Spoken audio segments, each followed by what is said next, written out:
வணக்கம் நண்பா. ஆயமா தமிழ் சேனல் உங்களை வரவேற்கிறேன். இன்றைக்கி நம்ம என்ன டாபிக் பார்க்க போகிறோன்னா, நம்ம நாட்டோட மிக முக்கியமான பாதுகாப்பு என்ன? இராணுவம். அந்த இராணுவத்துக்கே முக்கியமான ஒரு பாதுகாப்பும் உளவாளியாக இருக்கக்கூடியவங்க தான் ரா ஏஜென்ட்ஸ். அவங்கள பற்றி தான் இன்றைக்கி நம்ம இந்த வீடியோவில் ஃபுல்லாக பார்க்க போகிறோம். உண்மையை சொல்லணும்னா அவங்கள பற்றி நிறைய விஷயங்கள் இந்த உலகத்துக்கு தெரியாது. பட் நமக்கு தெரிஞ்ச விஷயங்களையும் அவங்க செஞ்ச அச்சீவ்மெண்ட்ஸு, அதில் சிறந்தவங்க, இந்த ராவோட ஹிஸ்ட்ரி அப்படிங்கிற எல்லா விஷயத்தையும் நம்ம பார்க்க போகிறோம். இந்த வீடியோ கண்டிப்பாக உங்களுக்கு பிடிக்கும் நான் நினைக்கிறேன். ஏன்னா இதில் நிறைய விஷயங்கள் நம்ம பேச போகிறோம். நிறைய சாதனைகள் இவங்க என்னென்ன சாதனைகள் புரிஞ்சிருக்கிறாங்க அப்படிங்கிற மாதிரி எல்லா விஷயத்தையும் நம்ம பேச போகிறோம். இதில் இன்ட்ரெஸ்டிங்கான விஷயம் என்னன்னா, நம்ம ரா ஏஜென்ட் ஒருத்தர் பாகிஸ்தானுக்கு ஒரு மேஜராகவே வளர்ந்துருக்காரு. நம்ம நாட்டில் இருக்கக்கூடிய ரா ஏஜென்சிக்குள்ள சாதாரண ஒரு ஊழியராக உள்ள வந்தவன் ஒரு முக்கியமான பொறுப்புக்கு எப்படி உயர்ந்தான், அவனை எப்படி கண்டுபிடிச்சாங்க, அவனை பிடிச்சாங்களா இல்லையா, அவன் தப்புச்சிட்டானா அப்படிங்கிறதுலேருந்து எல்லா விஷயத்தையும் நம்ம வரக்கூடிய வீடியோக்களில் நம்ம பார்க்க போகிறோம். அந்த அளவுக்கு நிறைய சாதனைகள் நம்ம ரா பண்ணியிருக்கு. ஸோ அது எல்லாமே என்னென்ன அப்படிங்கிறத நம்ம ஒன் பை ஒன் நம்ம பார்க்க போகிறோம். ஃபர்ஸ்ட் இதோட ஹிஸ்ட்ரி என்னன்னு பார்த்தலாம். அதுக்கு முன்னாடி நம்ம சேனலுக்கு இப்போ தான் நீங்கள் ஃபஸ்ட் டைம் பார்க்குறீங்க அப்படின்னா நம்ம சேனலை சப்ஸ்கிரைப் பண்ணுங்கள். சப்ஸ்கிரைப் பண்ண கையோட கீழே டிஸ்கிரிப்ஷனில் இருக்கிற டெலிகிராம் சேனலில் நீங்கள் சப்ஸ்கிரைப் பண்ண ஸ்க்ரீன்ஷாட் ப்ளஸ் உங்களோட மெயில் டெக்ஸ்ட் பண்ணுங்கள். அப்போ தான் நம்ம கொடுக்கக்கூடிய கேஷ் கிவ்அவே உங்களுக்கு ரீச் ஆகும். ஸோ எவ்ரி சப்ஸ்கிரைபருக்கும் நம்ம கேஷ் கிவ்அவே கொடுக்கணும்னு நினைக்கிறோம். ஸோ அதுக்கு நீங்கள் செய்ய வேண்டியது இதுதான். அதோட ஒவ்வொரு மாதமும் முதல் ஞாயிற்றுக்கிழமை சாயந்தரம் 5 மணிக்கு நம்ம லைவ் வருவோம். லைவ் வர முடியலை அப்படிங்கிற பட்சத்துக்கு எந்த கட்ஸ் அண்ட் எடிட்ஸும் இல்லாமல் அந்த வீடியோ நம்ம போஸ்ட் பண்ணுவோம். ஏன்னா லைவுக்கு நிறைய ரெஸ்ட்ரிக்ஷன்ஸ் இருக்குது. நம்ம சேனல் இப்போ தான் ஸ்டார்ட் பண்ணியிருக்கிறோம். ஸோ அதனால் அந்த விஷயங்கள் எல்லாமே ஃபுல்ஃபில் ஆன உடனே நான் லைவில் வருவேன். இதில் எந்த ஒளிவரையும் கிடையாது. ஸோ இப்போ வாங்க இந்தியாவோட ரா ஏஜென்ட்ஸ் பண்ண சாதனைகள் என்னென்ன அப்படிங்கிறத பார்ப்போம். அதுக்கு முன்னாடி அந்த ஹிஸ்ட்ரி நம்ம என்னென்னு பார்த்துருவோம். இந்த ரா அமைப்போட மீனிங் என்னன்னு கேட்டிங்கன்னா, ரிசர்ச் அண்ட் அனலைசிஸ் விங். இதுதான் இதோட பேர். இவங்க மிகவும் பவர்ஃபுல்லான பீப்புள்ஸ் அப்படின்னு சொல்றாங்க. அதே நேரம் இவங்க உள்நாட்டிலையும் சரி வெளிநாட்டிலையும் சரி நிறைய இடங்கள்ல உளவு வேலைகளுக்கு இவங்க பார்த்துக்கிட்டு இருக்காங்க, பயன்படுத்தப்பட்டு இருக்காங்க அப்படிங்கிறது. இந்த உளவு பார்க்குற வேலை நம்மளுக்கு புதுசு கிடையாது. ஏன்னா இந்த கவர்மெண்ட் வந்ததுக்கு அப்புறமா தான் வந்துச்சு. இதுக்கப்புறமா தான் இதை பற்றின ஒரு அவேர்னஸ் இருந்துச்சு அப்படின்னு கேட்டிங்கன்னா கிடையாது. நம்ம ராஜா காலத்திலேயே உளவாளிகள் நிறைய பேர் இருந்திருக்கிறாங்க. ஒற்றர்கள் அப்படின்னு சொல்லுவாங்க. அவங்க தான் இந்த நாட்டுக்காக பாடுபட்டு வெளிநாட்டில் நடக்கக்கூடிய விஷயங்களையும் அவங்க போடக்கூடிய சதித்திட்டங்களையும் அது நம்ம நாட்டை எந்த அளவுக்கு பாதிக்கும் அப்படிங்கிற மாதிரி விஷயங்களை எல்லாத்தையும் அவங்க தான் நமக்கு சொல்றாங்க. ஸோ அப்படிப்பட்டவங்களுக்கு தான் யார் அப்படிங்கிறத இந்த உலகத்துக்கு தெரியப்படுத்தக்கூடாது அப்படிங்கிறது தான் முதல் ரூல்ஸே. ஒவ்வொரு நாட்டுக்கும் பாதுகாப்பு என்னன்னு கேட்டீங்கன்னா ராணுவம் தான் சொல்லுவாங்க. ஆனால் அந்த ராணுவத்துக்கே பாதுகாப்பு, அதாவது இந்த ராணுவத்திலேயே நீங்க இந்த சைடு தான் போகணும், இங்கே இந்த பிரச்சனை நடக்குது, இங்கே இது நடந்துகிட்டு இருக்கு அப்படிங்கிற உளவுகளை கொண்டு சேர்க்கிறதே இவங்க தான். இந்தியாவோட முதுகெலும்பு விவசாயம் அப்படின்னு சொன்னா ராணுவத்தோட முதுகெலும்பு இந்த ரா ஏஜென்ட்ஸ் தான் அப்படின்னு சொல்லலாம். அந்த அளவுக்கு இந்த நாட்டுக்கும் சரி ராணுவத்துக்கும் சரி முக்கிய பங்கு இந்த ரா ஏஜென்ட்ஸ் கிட்ட தான் இருக்கு. அமெரிக்காவோட சிஏஏ எல்லாருக்குமே தெரியும். அந்த சிஏஏ கூட கம்பேர் பண்ணும்போது நம்ம ரா ஏஜென்ட்ஸ் கிட்டத்தட்ட ஈக்குவலாக தான் இருக்கிறாங்க. ஸோ அந்த அளவுக்கு பவர்ஃபுல்லான பீப்புள்ஸ் தான் இங்கே இருக்காங்க. அந்த அளவுக்கு அவங்கள கஷ்டப்படுத்தி ட்ரெயின் பண்றாங்க. அவங்களும் கஷ்டப்பட்டு ட்ரெயின் ஆகி இந்த நாட்டுக்காக தன்னை யாருன்னே இந்த உலகத்துக்கு தெரியக்கூடாதுன்னு நினைச்சு அதுக்கு அவங்க ஏத்துக்கிட்டு அவங்களோட முழு ஒத்துழைப்பையும் அவங்களோட வாழ்க்கையையும் இந்த நாட்டுக்காக அர்ப்பணிக்கிறாங்க. நம்ம நாட்டில் ராணுவ வீரர்கள் செஞ்ச சாதனைகள் நிறைய இருக்கு. அது இந்த உலகத்தில் எல்லாருக்குமே தெரியும். ஆனால் அந்த ராணுவ வீரர்கள் செஞ்ச சாதனைக்கு முக்கிய பங்கு இந்த ராஜா. அந்த உளவாளிகள் சொன்ன தகவலை வச்சு தான் இந்த ஆர்மி அங்கே போய் அட்டாக் பண்ணி அவங்கள ஜெயிச்சிருக்கிறாங்க. அதே மாதிரி இது உள்நாட்டில் இருக்கக்கூடிய அரசியலமைப்பு கட்டமைப்புகளுக்கும் இந்த உளவுத்துறை மிக முக்கிய பங்கு இருக்கு. ஆனால் இந்த ஏஜென்சியை பற்றி எந்த தகவலும் யாருக்கும் தெரிவிக்கப்பட வேண்டியது அவசியம் கிடையாது அப்படிங்கிறது சட்டமாகவே இருக்கு. அதில் வேலை செய்கிறவங்க யாருன்னு யாருக்கு தெரிய வேண்டியது கிடையாது. அவங்க கொடுக்கக்கூடிய தகவல்களை யாருக்கும் சொல்லணுங்கிற அவசியம் கிடையாது. டைரக்டா பிரைம் மினிஸ்டருக்கு மட்டும் சொல்லலாம். அதே நேரம் அந்த தகவலோட அவசர அவசியத்தை புரிஞ்சுக்கிட்டு எந்த டைமா இருந்தாலும் பிரைம் மினிஸ்டர் எங்க இருந்தாலும் இந்த தகவலை ராவோட டைரக்டா பிரைம் மினிஸ்டர்கிட்ட போய் சொல்ல முடியும். அதுக்கு வழிவகைகள் நிறையவே இருக்கு. அந்த அளவுக்கு பவர்ஃபுல்லான ஒரு ஏஜென்சி தான் இந்த ரா ஏஜென்சி. இந்த ராவோட ஹெட் ஆஃபீஸ் எங்க இருக்குன்னு கேட்டீங்கன்னா டெல்லியில தான் இருக்கு. இப்போ இந்த ரா 1968 தான் தொடங்கினாங்க அப்படின்னு சொன்னா இல்லையா. அப்போ அதுக்கு முன்னாடி இது இருந்துச்சா, இந்த உளவுத்துறை இருந்துச்சா, அதுக்கு என்ன பேர் அப்படின்னு கேட்டீங்கன்னா எஸ் இருந்துச்சு. அதாவது 1 மற்றும் 2ஆம் உலக போர் நடந்துகிட்டு இருந்த காலகட்டத்தில் ஐபி அப்படிங்கிற ஒரு அமைப்பு, இன்டெலிஜென்ஸ் பியூரோ அப்படிங்கிறது அதோட எக்ஸ்பிளனேஷன். ஸோ இந்த அமைப்பு ஆங்கிலேயர்களுக்கு கீழே, அதாவது பிரிட்டிஷர்ஸ் இந்தியா ரூல் பண்ணிருந்த டைம்ல அவங்களுக்கு கீழே இந்த உளவுத்துறை ஐபிங்கிற பேர்ல செயல்பட்டுக்கிட்டு வந்துச்சு. ஆஃப்டர் இந்தியாவுக்கு சுதந்திரம் கிடைச்ச உடனே இந்த அமைப்பு ஐபிங்கிற பேர்லயே இந்திய கவர்மெண்ட்ல செயல்பட்டுக்கிட்டு தான் வந்துச்சு. பட் ஆனா இப்ப இருக்கக்கூடிய அளவுக்கு பலமாவும் அதோட அவசியமும் யாருக்குமே அந்த அளவுக்கு தெரியல. ஸோ அது தெரியாதனால அதை பெருசா கவனிக்காம விட்டதுனாலையும் நம்ம கவர்மெண்ட்டுக்கு நிறைய லாஸ் ஆயிருக்கு. கிட்டத்தட்ட 2 போர்ல நம்ம கவர்மெண்ட் வீழ்ந்திருக்கு, வீழ்த்தப்பட்டு இருக்கு. இருக்கு. அதுக்கு காரணமாக சொல்லப்படுறது இந்த உளவு பார்க்குற வேலைகளில் வந்து இந்த உளவுத்துறை மூலமாக நம்மளுக்கு வர வேண்டிய தகவல்கள் வந்து கரெக்டாக நம்மளுக்கு வந்து சேர மாட்டேங்குது. அதில் வந்து ஆள் பற்றாக்குறை, அதில் திறமையானவங்க இல்லை அப்படிங்கிற மாதிரியான காரணங்களால் இந்த ஐபிங்கிற அமைப்பு பக்கம் கவர்மெண்ட்டோட கண்ணு திரும்புது. எப்போன்னு கேட்டிங்கன்னா 1962 நடந்த சீனாவுக்கும் இந்தியாவுக்குமான போரில்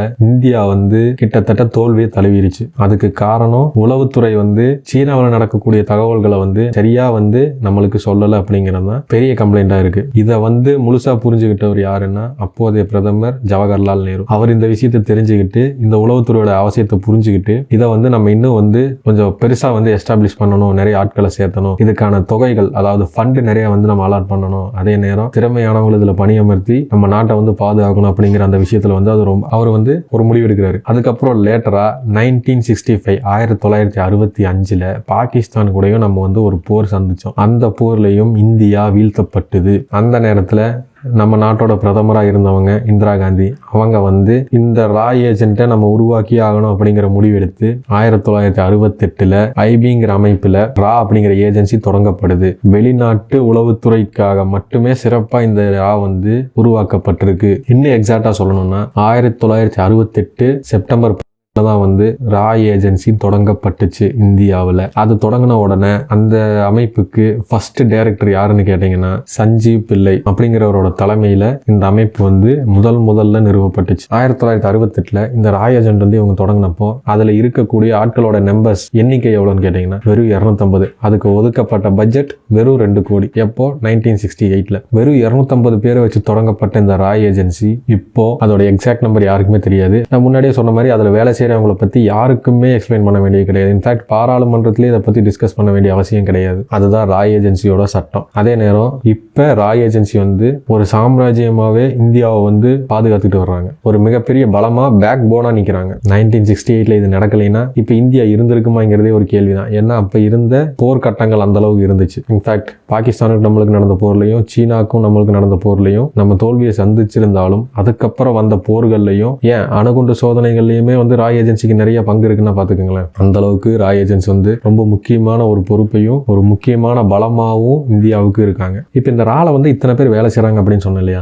இவங்களுக்கு வந்து ஆட்கள் எப்படி சேர்க்கறாங்க, இவங்களை வந்து எங்க இருந்து ரெக்ரூட்மெண்ட் பண்றாங்க அப்படின்னு சொல்லி கேட்டீங்கன்னா அவங்களுக்கு கொடுக்கக்கூடிய ட்ரைனிங் வந்து ரொம்பவே கடுமையா இருக்குன்னு சொல்றாங்க. அதனால இவங்க வந்து ஆர்மியில இருந்து தான் மேக்சிமம் இவங்களோட பீப்புள்ஸ் வந்து செலக்ட் பண்ணிக்கிறாங்க. அதனால ஆர்மியில இருந்து தான் இவங்களுக்கு தேவையான ஆட்களை அதாவது உளவாளிகளை அங்கிருந்து தான் தேர்ந்தெடுக்கிறாங்க. ராணுவத்தில் நம்ம சேரணும்னா கூட நிறைய சவால்களான போட்டிகளும் ட்ரைனிங்ஸும் இருக்கும். ஆனா அந்த ட்ரைனிங்ஸை விடவும் அதிகமான ஒரு ட்ரைனிங்கை வந்து நம்ம ராய் ஏஜென்சி கொடுக்கும் அப்படிங்கிறதுல எந்த மாற்றமும் கிடையாது. ஏன்னா நீங்கள் தப்பி தவறி ஒரு நாட்டில் நம்ம உளவாளி வந்து சிக்கிட்டா கூட அவன் மூலமா அந்த உளவாளி மூலமா எந்த தகவலும் நம்ம நாட்டை பற்றின எந்த தகவலும் அவங்களுக்கு எதிரிகளுக்கு தெரியக்கூடாது அப்படிங்கிறதுக்காக அவங்கள வந்து கம்ப்ளீட்டாக ட்ரெயின் பண்ணுவாங்க. ஸோ அப்போ அந்த அளவுக்கு வந்து ட்ரெயின் பண்ணுறாங்கன்னா அவங்கள எந்த அளவுக்கு உருவாக்கி இருப்பாங்க அப்படின்னு நினச்சி பார்க்கவே முடியல. அமெரிக்கா வந்து சிஐஏ இருக்குன்னு சொன்னேன் இல்லையா, நம்ம இந்தியாவில் ராய் எப்படி அதே மாதிரி அமெரிக்காவில் சிஐஏ. அந்த அமெரிக்க சிஐஏ செஞ்ச எவ்வளோ சக்ஸஸ்ஃபுல் ஆப்ரேஷன்ஸை எவ்வளோ டஃப்பான ஆப்ரேஷன்ஸை வந்து செஞ்சுருக்காங்களோ அதே அளவுக்கு ஈக்குவலான ஆப்ரேஷன்ஸை நம்ம ராய் ஏஜென்சியும் செஞ்சு காமிச்சிருக்காங்க. அவங்களுக்கு ஈக்குவலாக நம்ம வந்து நின்றுட்டு இருக்கிறோம்னா அது ரொம்பவுமே வந்து ஒரு பெருமையான விஷயம். ஏன் அப்படி சொல்கிறோன்னா இந்த உலகத்திலேயே வந்து பலமான நாடு அப்படிங்கிற பட்டியலில்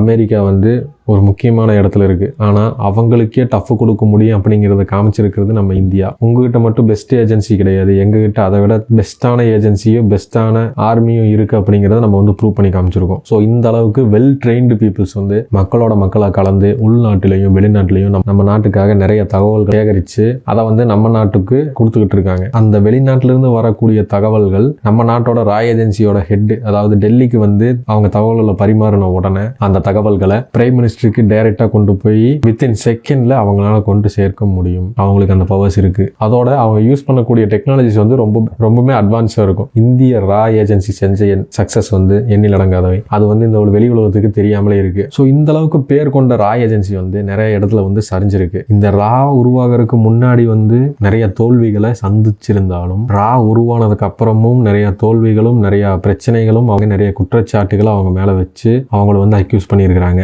அதுக்கு எக்ஸாம்பிள் சொல்லணும்னா நாடாளுமன்றத்தை தீவிரவாதிகள் தாக்குனது, மும்பையில் தீவிரவாதிகள் ஊடுருஞ்சது, இந்த மாதிரியான விஷயங்கள்ல தீவிரவாத தாக்குதல்களை உளவுத்துறை வந்து சரியா தகவல்களை நம்ம இந்தியாவுக்கு கொடுக்கல அப்படிங்கிற மிகப்பெரிய ஒரு குற்றச்சாட்டை வந்து அவங்க மேல வந்து நம்ம நாட்டு மக்களும் கட்சிகளும் அவங்க மேல வச்சிருக்கிறாங்க. அதே நேரம் இந்த ராய் ஏஜென்சிக்குள்ள நிறைய பிரச்சனைகள் இருக்குது. எந்த மாதிரியான பிரச்சனைகள்னா அவங்களுக்குள்ளேயே வந்து இந்த ப்ரமோஷன்ஸ், அதோட கரப்ஷன், இந்த கரப்ஷன் வந்து இந்தியா மட்டும் இல்லை உலகம் ஃபுல்லாகவே இருக்குது. அது வந்து இந்த ராய் ஏஜென்சிக்குள்ளே இருக்குது அப்படிங்கிறது வருத்தமான விஷயமா தான் இருக்குது. பட் இருந்தாலும் அங்கேயும் ஊழல்கள், அங்கே அந்த விஷயங்கள் இருக்கலாம். அதே நேரம் ராய் ஏஜென்சியில் வேலை செய்கிறவங்களுக்குள்ள ஈகோ பிரச்சனைகள் நிறையவே இருக்குது. ஸோ இந்த மாதிரியான விஷயங்கள்னால ராய் ஏஜென்சி வந்து சரிவு நோக்கி போயிட்டு இருக்கு அப்படின்னு நம்ம வந்து சொல்லிதான் ஆகணும். ஸோ இந்த வீடியோவை பொறுத்த வரைக்கும் நம்ம நாட்டுக்குள்ள ராய் எப்படி வந்துச்சு, அதுக்கு முன்னாடி அது என்ன பேரில் இருந்துச்சு, அதை யார் உருவாக்குனா, அதை யார் ரன் பண்ணிருக்கா அப்படிங்கிற விஷயங்கள் முதற்கொண்டு அதில் இருக்கிற எல்லா சாதக பாதங்களையும் பார்த்துட்டோம். ஸோ அடுத்து நம்ம என்ன பார்க்க போறோம்னா, இந்த ராய் ஏஜென்சி செஞ்ச மிக முக்கியமான சாதனைகள் என்னென்ன, அதாவது இந்தியாவுக்காக இவங்க செஞ்ச சாதனைகளில் முக்கியமான சாதனைகள், உலகறிஞ்ச சாதனைகள், மிகவும்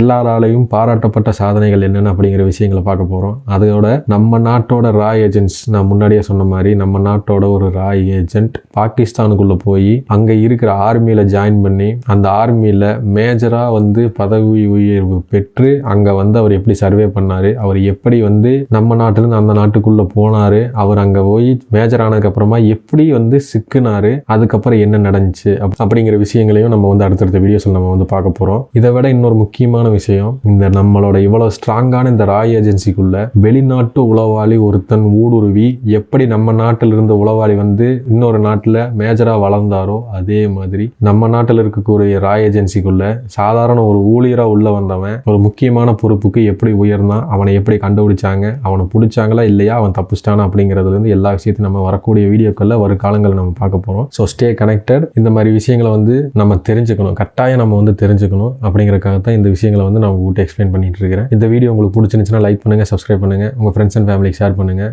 ஸோ தேங்க்யூ ஃபார் வாட்சிங்.